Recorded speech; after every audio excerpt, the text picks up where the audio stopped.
Hello మామ, ఈరోజు నేను లోకేష్ అయితే విజయవాడ వెళ్తున్నాం. ఎందుకంటే నేను ఆంధ్ర యువ సంకల్ప్ 2K25 డిజిటల్ మ్యారథాన్ లో పార్టిసిపేట్ చేశాను కదా, అందులో షార్ట్ లిస్ట్ అయినందుకు విజయవాడకి ఇన్వైట్ చేశారు. అందుకు మనం పోతున్నాం.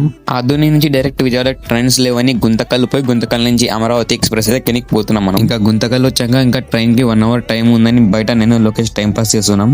ఇంకా వాడు ఫోటోలు దిగుతానంటే ఫోటోలు తీసుకున్నాను. ఇంకా ఆ ఈవెంట్ లో ఫైనల్ జడ్జ్మెంట్ కూడా అనౌన్స్ చేశారంట. ఫస్ట్ ప్రైజ్ వచ్చేసి 1 lakh, సెకండ్ ప్రైజ్ వచ్చేసి 75K, థర్డ్ ప్రైజ్ వచ్చేసి 50K అనమాట. టోకీ గడిది ఒక క్లిప్ చూపిస్తా చూడు మామ. తీయాలా కొంచెం లేకుంటే వెనకాల కొంచెం వెనకాల బాగుస్తాయి. చూడు సరే, నవ్వు కొంచెము నవ్వురా, కోతి పెంచి పెట్టిన ఫేసు. ఎప్పుడు నవ్వుతావు? అండ్ విజయవాడ పోయినాక ఏమైంది, ఆ ఈవెంట్లో ఏం జరిగింది మొత్తం పార్ట్ 2లో చెప్తాను మామ, వెయిట్ చేస్తూ ఉండు.